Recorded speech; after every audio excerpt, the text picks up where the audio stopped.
Olá, amados irmãos, desejamos a todos aí uma boa noite. Queremos saudar toda a igreja com a graça e a paz do Senhor Jesus Cristo. Estamos aqui para mais um tempo de culto, mais um momento de adoração ao nosso Deus, e esperamos atingir essa expectativa à medida que correspondemos com a palavra de Deus, enquanto o adoramos, através da meditação da palavra, através dos cânticos entoados, a nossa postura reverente, a qual devemos ter sempre diante do nosso Deus. Eu quero iniciar lendo um texto se encontra na carta de Paulo à igreja de Colossos, capítulo 1, versos 28 e 29. Vamos iniciar lendo esses dois versículos, logo após vamos orar.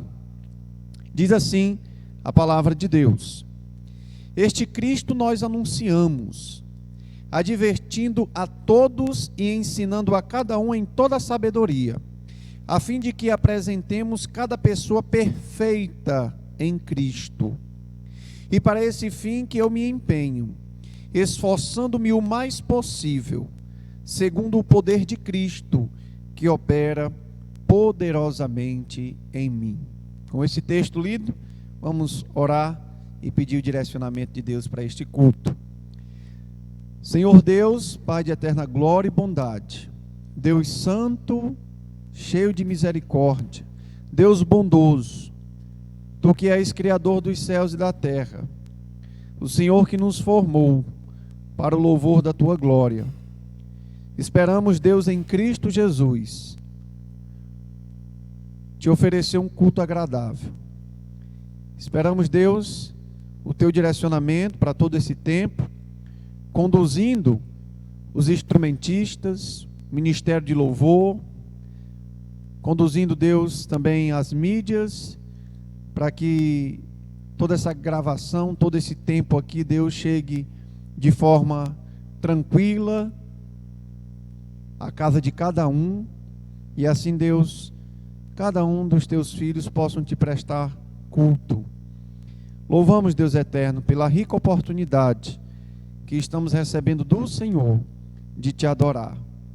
É claro que sentimos falta daquela reunião com todos os irmãos, mas Deus, enquanto esse momento maravilhoso não chega, nos dá a graça de, através de um número reduzido de irmãos aqui, esse culto Te seja agradável, esteja à altura da Tua glória e do esplendor do Senhor. Nós Te pedimos, Deus, essas coisas e Te agradecemos em nome de Jesus. Amém. Amém. Então, irmãos, nós vamos cantar ao nosso Senhor, entoar cânticos que falam da Sua majestade, que falam da Sua glória. E hoje nós estaremos contando com a ajuda do Wesley, aqui com o violão, também o Isaac nos acompanhando com o teclado, também com o irmão Abson, que será o nosso dirigente, juntamente com a Rebeca e a Vitória, estarão nos ajudando hoje com este momento de cânticos. Então, cante conosco, adore a Deus e preste esse culto ao nosso Senhor, pois Ele é digno. Abson, as meninas.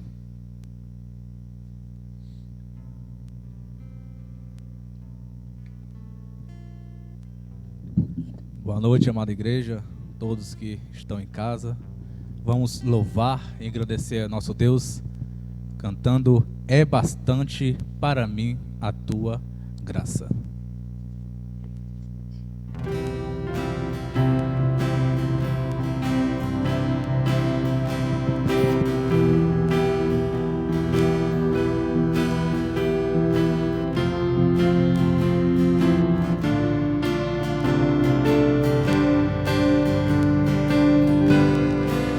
É bastante para mim a Tua graça, conhecer o Teu amor, o Teu perdão. É maravilhoso saber que para sempre com Jesus vou viver. É bastante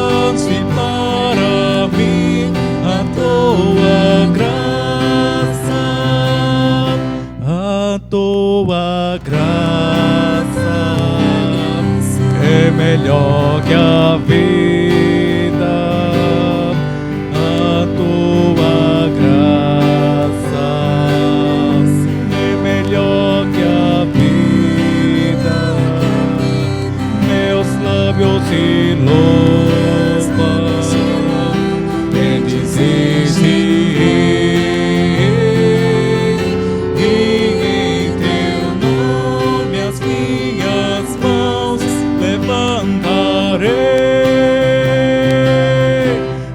as minhas mãos, eu levantarei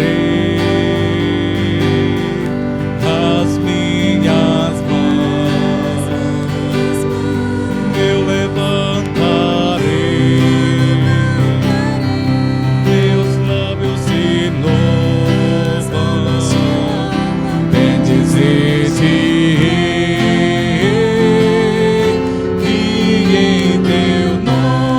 As minhas mãos levantarei. Amém. Deus seja louvado. Pastor Frank.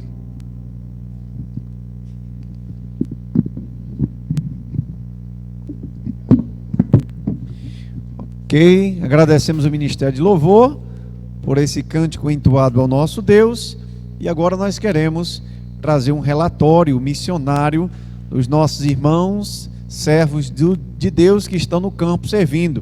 E hoje teremos o relatório missionário do nosso irmão João Souza, na Guiana Inglesa, e também o Renato, que juntamente com sua família está também na Guiana Inglesa.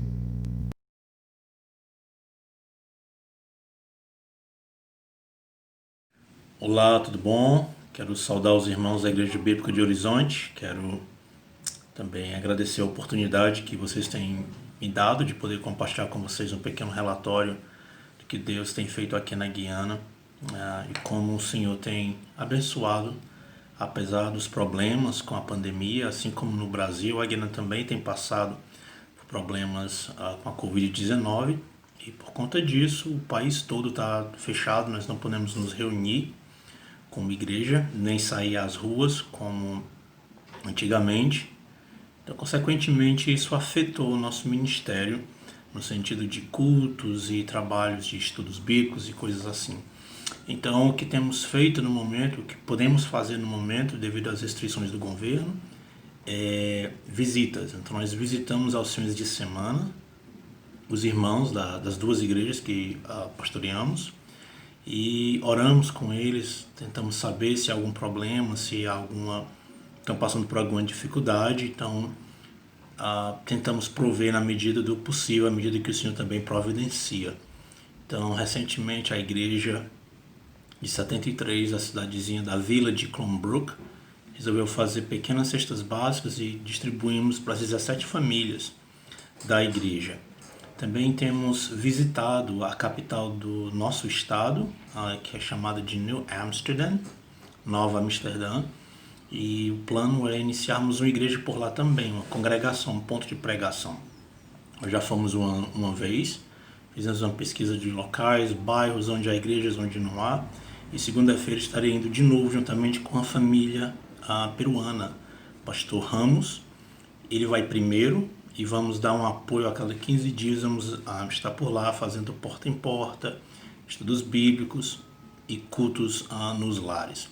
Então vocês já podem, peço na verdade que os irmãos orem por isso, para que o Senhor abra portas, o Senhor nos conceda sucesso nisso e que no futuro a gente possa iniciar uma outra igreja. Vamos fazer um trabalho bem básico, de visitas, porta a porta, conhecer pessoas e então orar para que o Senhor conceda sucesso nesse plano de iniciarmos uma outra igreja aqui na região. Também temos a Igreja Batista Regular de Emaús, que é lá no interior de uma cidade onde, se você esteve aí no culto, quando eu estive aí no ano passado, é aquela vila onde eles adoram um demônio. Então a igreja está em situação precária, quase para cair. E uma igreja nos Estados Unidos ofertou para que pudéssemos dar uma pintada, reformar o teto e talvez uma pintadinha no chão para melhorar o aspecto da igreja. Então, nesse tempo de pandemia, a gente tem feito trabalho mais de base, o trabalho mais que não tem envolvido tantos contatos assim. Mas eu peço que vocês nos orem por nós, à medida que temos o privilégio e a oportunidade de ministrar de outras maneiras aqui na Guiana. Eu quero agradecer o apoio que a Igreja Bíblica de Horizonte tem nos dado através dos anos, através das orações, da fidelidade, do amor, do carinho, das ofertas de vocês. Nós reconhecemos e agradecemos e queremos expressar o nosso apreço por tudo que vocês têm feito. Muito obrigado, meus irmãos. Deus abençoe. Por favor, entre em contato conosco caso você precise de alguma informação ou algo assim. Que o Senhor os conduza, abençoe a nossa nação durante esse período de pandemia e depois também. Tudo possa voltar ao normal e que não sejamos severamente afetados. Deus abençoe mais uma vez e obrigado pela oportunidade. Olá, irmãos da Igreja Bíblica Batista de Horizonte. Aqui é Renato Santos, missionário na República da Guiana. A família Santos tem servido aqui há mais de um ano, servindo junto com a família Nascimento e servindo junto às igrejas na Vila 73, primeira igreja batista, e também a Igreja Batista Emaús, na área mais rural, aqui da região 6 da República da Guiana. Nós estamos fazendo esse vídeo para atualizar as informações sobre o Ministério levando as boas novas ao povo guianense. Durante este tempo de pandemia, de quarentena, temos tomado tempo para aperfeiçoar a língua, o inglês, também estudar mais sobre o islamismo e o hinduísmo, e tentando montar estratégias de alcance desses povos com o Evangelho de Jesus Cristo. Temos também ensinado nossos filhos em casa, devido às escolas estarem fechadas, temos feito as atividades deles em casa, as atividades temos recebido pelo grupo da escola, pela internet. Temos encorajado os irmãos através dos meios eletrônicos e visitado aqueles que não têm acesso a esses meios. Queremos agradecer à Igreja de Horizonte pelas orações, pelo apoio financeiro a este ministério, e de orações também por nossa família, por nosso sustento. Deus continue suprindo, como Ele tem feito até aqui, mesmo nesse período de instabilidade econômica no Brasil. Deus tem cuidado de nós. Peço também pela situação política da Guiana, devido à fraude nas últimas eleições. Haverá novas eleições e o clima está um pouco tenso aqui no país por causa disso. Ore pelo país, ore por paz para esse povo, especialmente ore pela vida desse povo, para que eles possam conhecer a Jesus Cristo através do povo de Deus que há nesse país. Queremos louvar o Senhor pelo apoio dessa igreja e pedir também ao Senhor que continue os abençoando. Sabemos que vocês têm passado por tempos difíceis também aí no Brasil e temos orado por vocês, tá bom? Que Deus os abençoe. Um grande abraço da família Santos. Obrigado. Ok, irmãos, louvado seja Deus pela vida dos nossos irmãos que estão no campo. Estaremos agora orando pela vida do missionário João Souza e também do nosso querido e amado irmão Renato, que ambos com suas famílias estão ali na Guiana Inglesa. Então vamos orar por esses servos de Deus. Pai eterno, te damos graças, Deus, pela disposição dos teus filhos de estarem no campo, servindo, abrindo mão do conforto de seus parentes, abrindo mão, Deus, do conforto da sua cultura, abrindo mão, Senhor, muitas vezes de um conforto financeiro para te servir em campos diferentes, com costumes diferentes, com variações, Deus, de língua, variações de comida, as mais diversas mudanças climáticas. E nós te louvamos, Senhor, porque o Senhor tem feito com que o teu povo entenda a tarefa que nos foi dada, e nós te suplicamos pela vida dos teus filhos, que o Senhor os socorra em cada uma de suas necessidades, auxiliando suas famílias no que diz respeito à área da saúde, à área financeira. Também, Deus, a carência também de apoio, de mãos amigas, para assim, Senhor, estarem ali auxiliando, ajudando neste trabalho. Que o Senhor derrame tua graça sobre a vida dos teus servos, e que assim, Deus, o teu reino cresça através deste ministério ali na Guiana Inglesa. Nós te pedimos, Senhor, te agradecemos por essas coisas em nome de Jesus. Amém. Amém. Então vamos continuar cantando ao nosso Deus, e eu convido mais uma vez o Ministério de Louvor, que trará mais um cântico de adoração ao nosso Deus.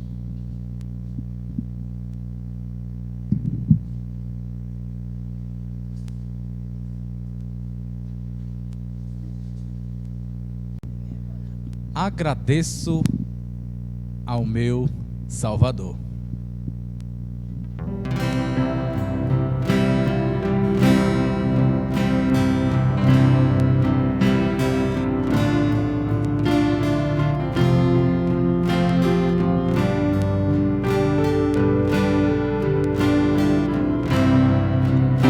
Agradeço ao meu Salvador de todo o meu coração por ter me tirado do mundo, das trevas e da perdição. Antes eu era perdido, vagava sem ter direção. Hoje eu vivo contente porque sou crente, achei salvação. Hoje eu vivo contente porque sou crente, achei salvação em Jesus. Amém. Louvado seja Deus. Pastor Frank, pode chegar.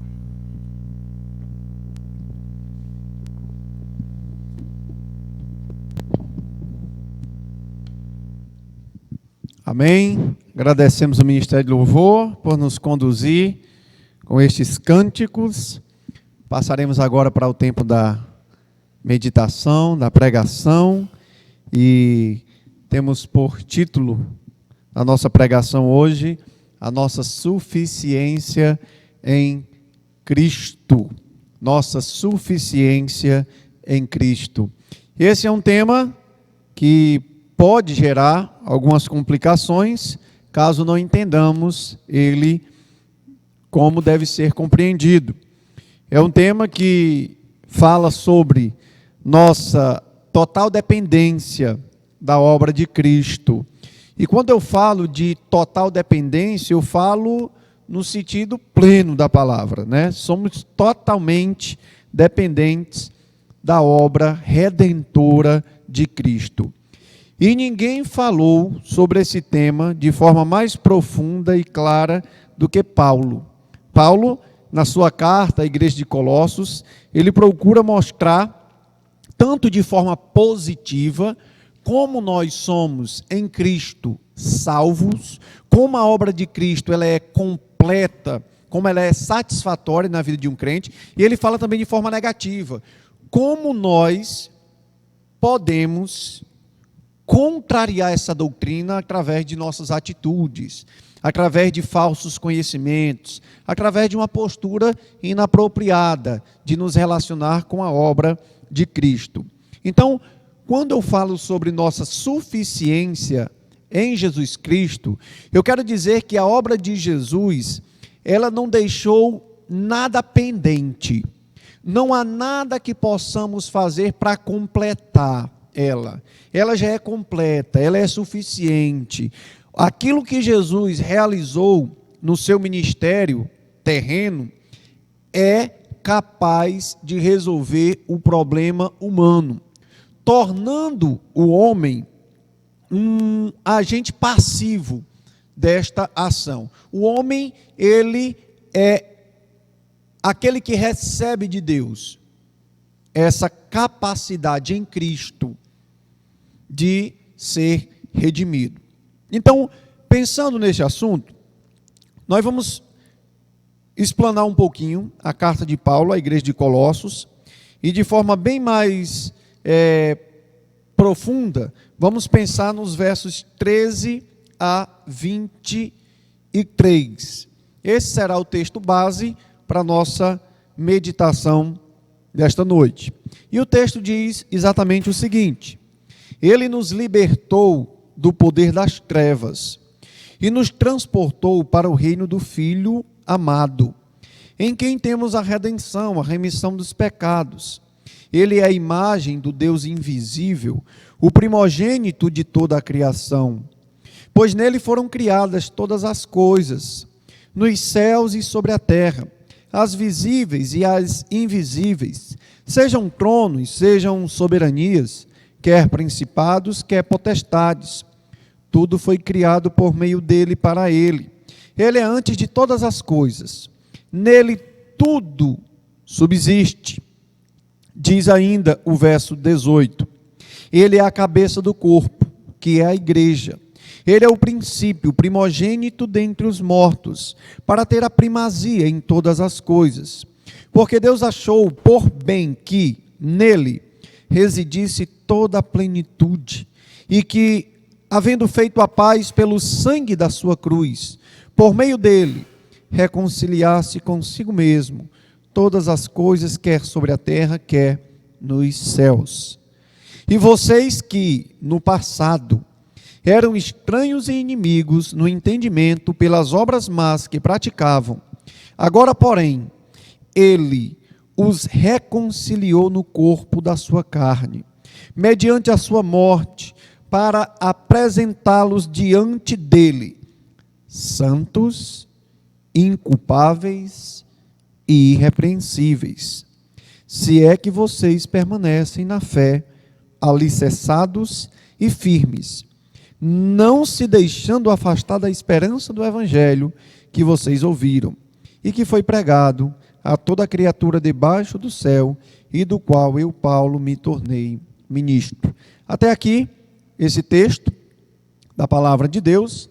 Alguns consideram a possibilidade desse texto ser pré-paulino, de Paulo ter escrito este texto dentro da carta, mas um texto que já havia sido escrito, um texto que já fazia parte da vida dos cristãos do primeiro século. Esse texto, ele tem aqui, vários indícios de se tratar de uma poesia. Há uma estrutura poética nesse texto, e alguns até consideram o fato de Paulo ter lançado mão desse documento, dessa música, e ter inserido dentro do corpo do texto para fundamentar o que ele quer alertar a igreja, sobre a suficiência da obra de Cristo. E essa primeira parte do capítulo 1, ela vai falar de forma positiva. Como e por que Jesus é suficiente? A partir do capítulo 2, ele vai falar porque todas as outras coisas que nós queremos nos agarrar, elas são insuficientes. Então, falando sobre esse tema, Paulo, ele menciona no verso 13, quem nós somos em Cristo. A partir do verso 16, a partir do verso 15, ele vai mostrar quem é Cristo. Verso 13, verso 13 e 14, como nós somos redimidos, e a partir do verso 15, por que nós somos redimidos? Porque Cristo é capaz de, por meio da sua obra, nos reconciliar consigo mesmo, ou com o próprio Deus. E a partir do verso 21, ele novamente torna a tratar sobre a obra de Cristo na vida do seu povo. Então, verso 13 e 14, nós temos o seguinte: ele nos libertou do poder das trevas e nos transportou para o reino do Filho amado, em quem temos a redenção, remissão dos pecados. Perceba comigo as várias bênçãos que a obra de Cristo proporcionou ao crente. Primeiro, ele nos libertou do poder das trevas. Cristo nos liberta do poder das trevas. Mas ele não só nos liberta, ele também nos transporta para o seu reino. Em Cristo nós somos livres do poder das trevas e em Cristo nós somos transportados para o seu reino. Diz ainda o verso 14: em quem temos a redenção, somos redimidos por meio de Cristo, somos libertos por meio de Cristo e ainda contamos com a remissão dos pecados.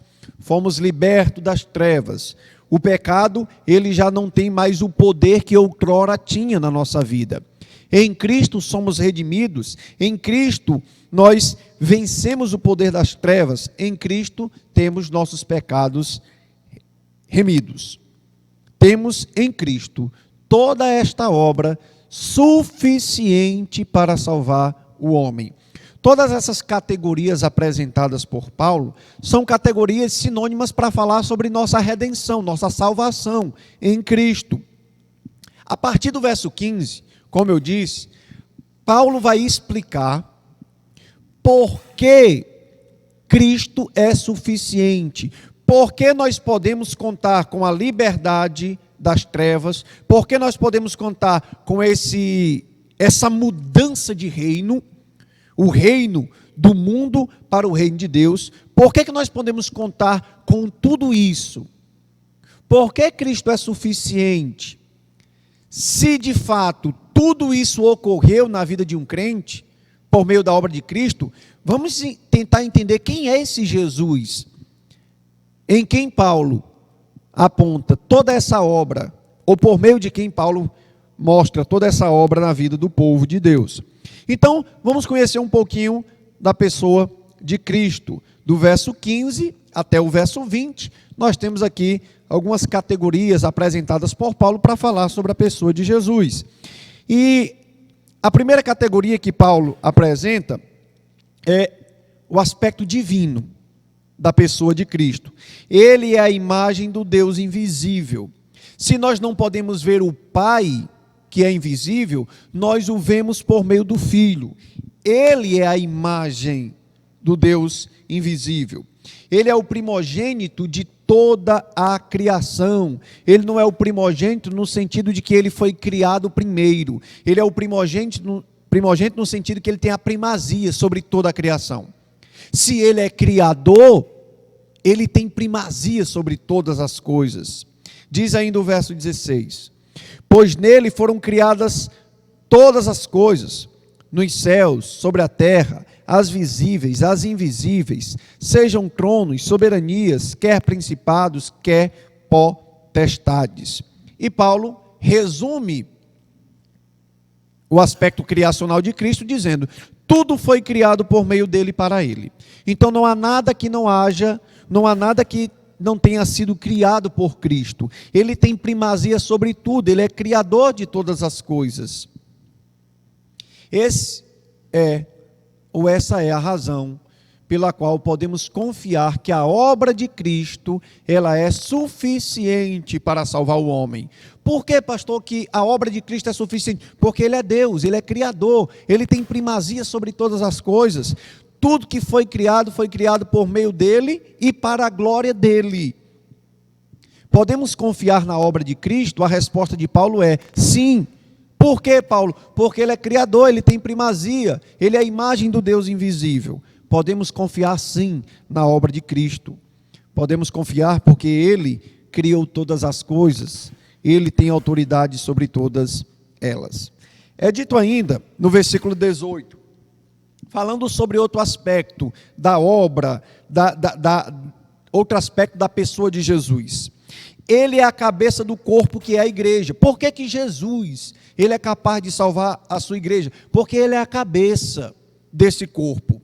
É por meio dele que todo o corpo funciona. É por meio dele que todo o corpo age. A glória de Cristo, ela é percebida tanto no sentido dele ser criador, como também no fato de que ele é o cabeça de toda a igreja. E os aspectos ainda desse papel suficiente da obra de Jesus é descrito ainda por Paulo, aqui no verso 19. diz o seguinte: porque Deus achou por bem que nele residisse toda a plenitude. A ideia de que em Cristo há plenitude é a ideia de que não falta nada. Cristo, sua obra, ela é completa, ela é plena, ela não carece de mais nada. Ele é Deus e sua obra, ela completa todo um ciclo, não deixando nada, absolutamente nada de fora. Nada que o homem venha completá-la desta obra. Nele reside toda a plenitude, e que, havendo feito a paz pelo seu sangue da cruz, por meio dele reconciliasse consigo mesmo todas as coisas, quer sobre a terra, quer nos céus. Outro fator importante da obra de Cristo é que, por ser Deus, Criador dos céus e da terra e de tudo que há, e tendo em vista também o fato do pecado ter afetado toda a criação por inteira, a obra de Jesus, ela não é só suficiente no sentido de que nós não precisamos acrescentar nada, mas ela também é plena na forma em que de abrangência. Ela abrange tudo, ela é completa no sentido de que não podemos acrescentar e nem devemos acrescentar nada, e também ela é completa no sentido de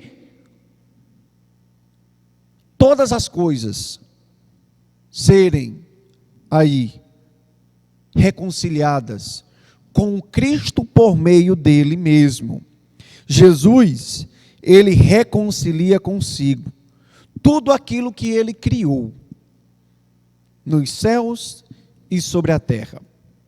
Toda a criação será afetada, toda a criação receberá também redenção na obra de Cristo. A obra de Cristo, ela é suficiente, tanto no sentido horizontal, no fato de que ela completa todas as coisas, nós não precisamos acrescentar nada. Ela é sentida, ela também, verticalmente, nós com Deus somos reconciliados. A paz de que tanto ansiávamos, tanto carecíamos, ela nos é dada por meio de Cristo. No verso 13 e verso 14, nós temos a obra de Cristo sendo colocada. Ele nos libertou, e nele temos redenção. Nós fomos libertos do poder das trevas. Houve remissão de pecados por meio de Cristo. E a pergunta é, por quê? E aqui Paulo responde, porque ele é Deus, ele é Criador, ele é o cabeça da igreja. Nele reside toda a plenitude. Vocês querem ainda duvidar do poder dele? Da glória e da majestade? Ele está reconciliando não só o homem com Deus, mas toda a criação passa por esse processo também de renovação por meio de Cristo. A partir do verso 21 até o versículo 23, nós vamos ter novamente Paulo aplicando a obra de Cristo na vida do homem e mostrando como essa obra é suficiente. E ele diz agora: e vocês que no passado eram estranhos e inimigos no entendimento, pelas obras más que praticavam, agora, porém, ele reconciliou no corpo da sua carne, mediante a sua morte, para apresentá-los diante dele, santos, inculpáveis e irrepreensíveis. Olha a linguagem de Paulo. Paulo nos diz que nós que vivíamos outrora, no passado, nós que éramos inimigos, nós que não entendíamos, nós que não éramos salvos, ele, nesse tempo, nos reconciliou no corpo da sua carne, por meio da sua obra, por meio daquilo que ele realizou através da sua carne, da sua vida, mediante também a sua morte. Ele nos apresenta diante de Deus, santos, inculpáveis e irrepreensíveis. A obra de Cristo, ela é suficiente. Ela é capaz de redimir o homem, tornando o homem um ser passivo. ele recebe a atuação da obra de Cristo, de forma que ele não tem participação alguma. É em Cristo que somos tornados santos, em Cristo somos tornados inculpáveis, em Cristo somos irreconhecíveis. Mas Paulo apresenta a partir do verso 23 algo interessante e que muito provavelmente gere polêmica na mente de vários, mas um bom entendimento da teologia paulina nos ajuda a elucidar esse possível problema. Paulo diz o seguinte: em Cristo nós somos redimidos, somos libertos do império das trevas. Por quê? Porque Ele é Deus, Ele é Senhor, Ele tem primazia, a obra dEle é completa. Ele nos reconcilia, Ele nos torna santos, inculpáveis, irrepreensíveis. Agora, a partir do verso 23, Paulo faz uma seguinte consideração: isso ocorre se é que vocês permanecem na fé, alicerçados e firmes, não deixando afastar da esperança do evangelho que vocês ouviram, e que foi pregado a toda criatura debaixo do céu, e do qual eu, Paulo, me tornei ministro. Paulo apresenta aqui uma condicional, e essa condicional, ela traz um alerta para a igreja do Senhor. A ideia é o seguinte: em Cristo somos salvos, em Cristo somos santos, em Cristo temos paz com Deus. Mas Paulo apresenta essa condicional: se é que vocês permanecem na fé.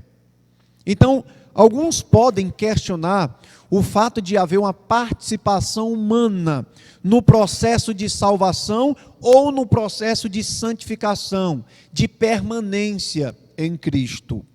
O que Paulo apresenta aqui é uma possível segurança da salvação, se alguns lerem de forma desatenta, uma possível segurança do próprio crente da salvação. É como se o crente fosse capaz de guardar aquilo que ele recebeu de Cristo. Eu recebi a salvação, agora eu tenho que viver de uma forma para guardar, porque eu posso perder. Não é isso que Paulo está dizendo. Paulo não está falando sobre a possibilidade de perder algo, porque eu não posso perder algo que eu não ganhei. Eu não posso perder algo que eu não ganhei. Foi Cristo quem me salvou. O que Paulo quer alertar a igreja é para um possível engano, uma possível falsa crença de uma salvação que não há.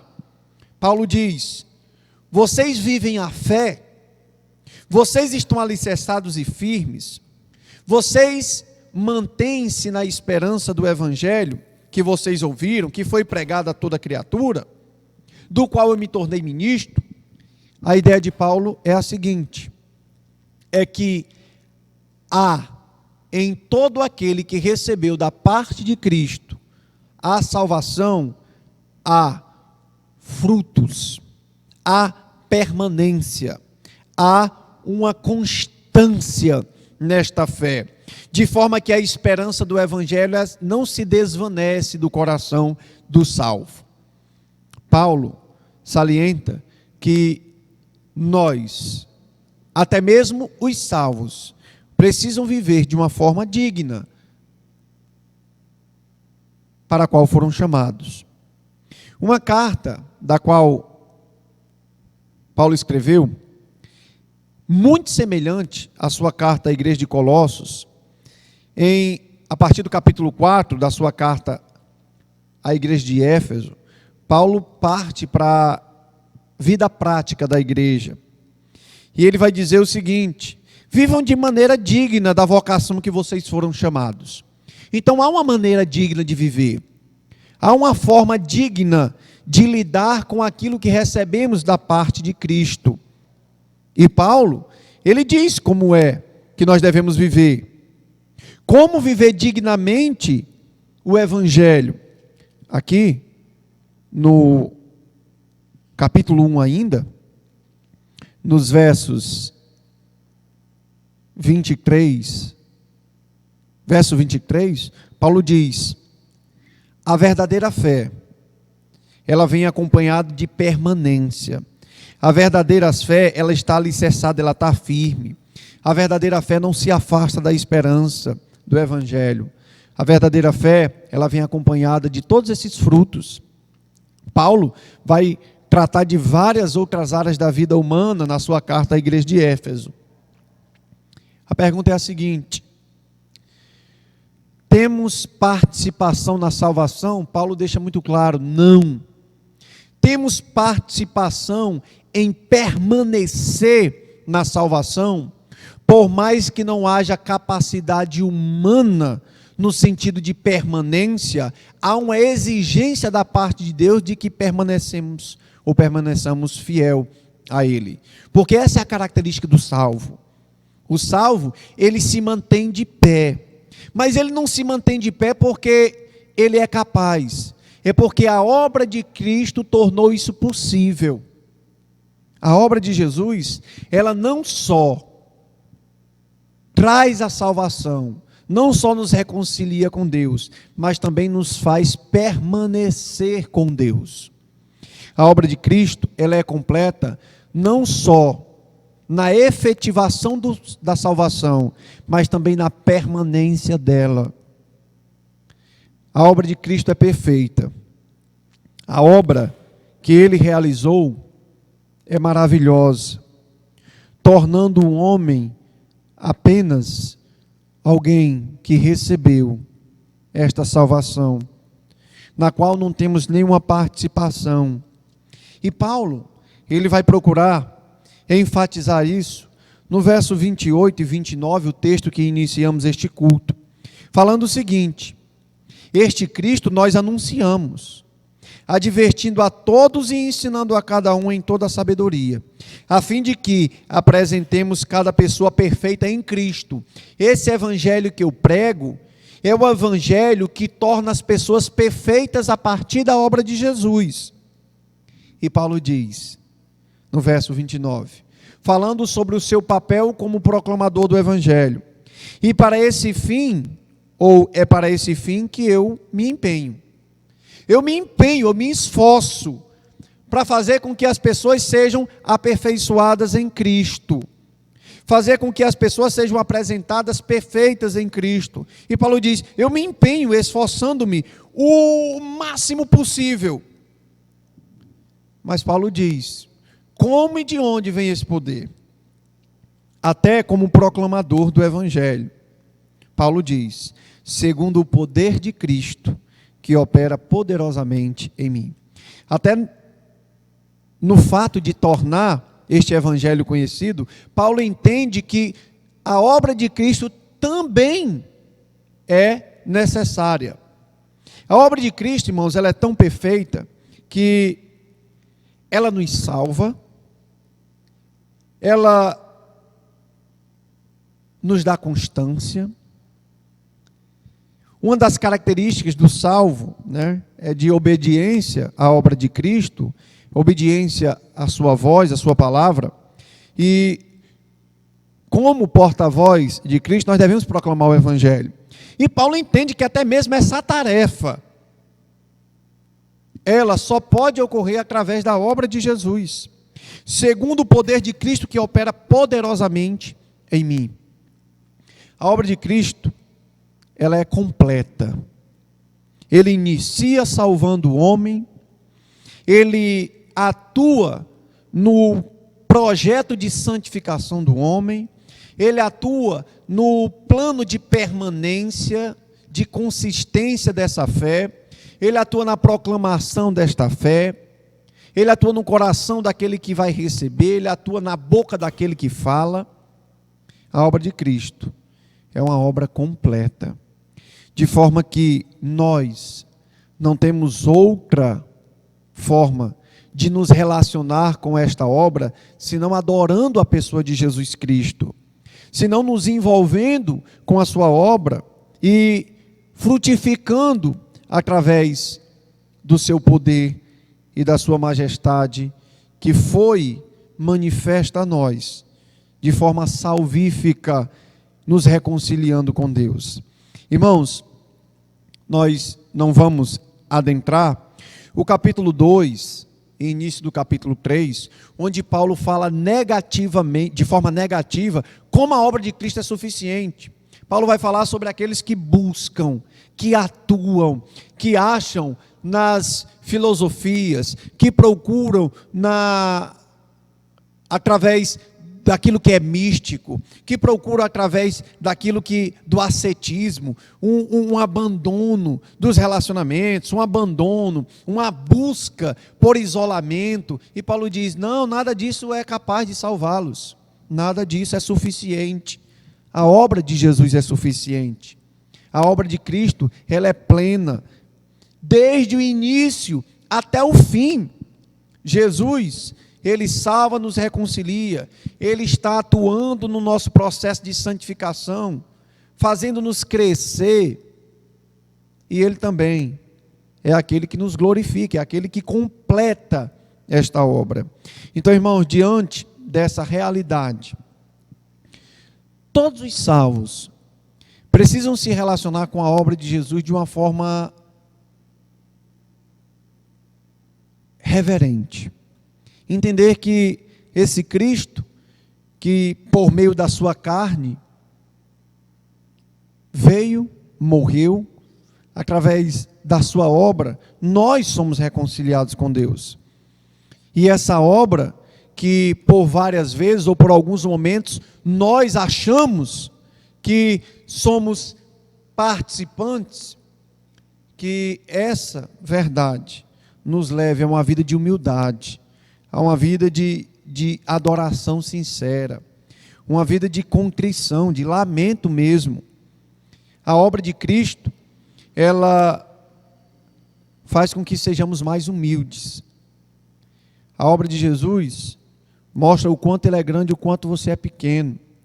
A obra de Jesus, a redenção que temos nele, mostra o seu pecado e a sua incapacidade de se achegar a Deus. A obra de Jesus, ela é perfeita. Ela nos traz a paz que tanto precisávamos, tanto ansiávamos. A obra de Jesus, ela precisa ser reconhecida como suficiente. Diante disto, adoremos a Cristo, vivamos para a sua glória, sejamos mais humildes, não subestimemos o poder do pecado que há em nós. Esse pecado, ele é tão terrível, que sem a atuação de Cristo e da sua obra, por meio do Espírito Santo, de maneira nenhuma nós nos chegaremos a Deus.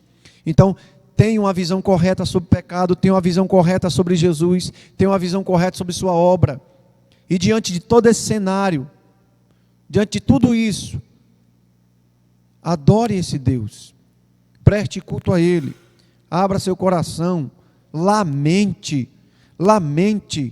por quem você é e alegre-se por quem Cristo é. Adore-o, para a glória dEle, nós vivemos e existimos. Que assim o seja. Enquanto contemplamos essa obra maravilhosa, vivamos também de forma digna. Que Deus abençoe a todos. Vamos orar. Senhor Deus, graças te damos, Pai. Jesus é bom, Jesus é pleno, Ele é Deus, Ele é Senhor, Ele tem autoridade sobre todas as coisas, e é por isso que nós um dia nos achegamos a Ti, Deus, porque Ele nos escolheu, porque Ele nos chamou para junto de Si, Ele trouxe a redenção, Ele nos libertou do império das trevas, Ele nos transportou deste reino, o reino das trevas, para o seu próprio reino. Ele nos redimiu dos nossos pecados. Por meio de Cristo, Senhor, nossa fé é solidificada. Por meio de Jesus, nós temos constância no nosso caminhar. Por meio de Jesus, nós contamos, e só por meio dele, com a salvação, com o dia em que estaremos com o Senhor por toda a eternidade. Não por nós, Senhor, não por nós, mas sim por Cristo, a quem amamos, nos prostramos, a quem Deus é digno de todo louvor e toda glória. teu Filho eterno, teu Filho amado, que veio a este mundo para resolver, Deus, aquilo que de nenhuma maneira nós tínhamos capacidade de resolver. Ele veio como um servo sofredor e ele tomou sobre si os nossos pecados e triunfou sobre cada um deles, Senhor, naquela cruz, ressuscitando ao terceiro dia, nos dando a garantia, por meio da sua morte e ressurreição, de que um dia também seremos livres da presença do pecado. Fomos já libertos do poder do pecado, podemos lutar contra o pecado, mas um dia, Deus, seremos libertos da presença, seremos glorificados, corpos transformados, e isso porque o nosso Cristo assim já o foi, e Ele, como o primogênito dentre os mortos, garante que um dia também seremos transformados e viveremos por toda a glória, adorando ao Senhor de forma perfeita, por toda a eternidade. Obrigado, Deus, por essa esperança, obrigado por esta palavra. Te agradecemos em nome de Jesus. Amém. Amém. Então, irmãos, queremos encerrar cantando a Deus, e eu convido aqui mais uma vez o Ministério de Louvor, que nos conduzirá com este último cântico. Queremos desejar a todos uma feliz semana, nova semana chegando. Esperamos que Deus nos abençoe, nos agracie com mais uma semana vivendo para a sua glória. Então vamos cantar e encerrar esse tempo.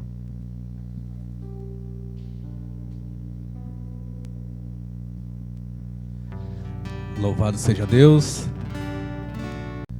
Te agradeço, ó Pai.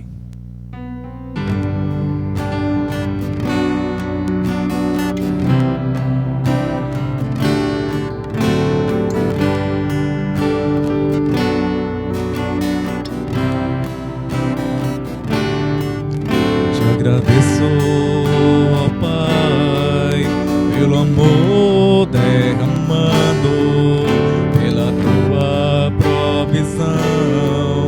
Nada tem nos faltado, pela tua proteção e por tua misericórdia.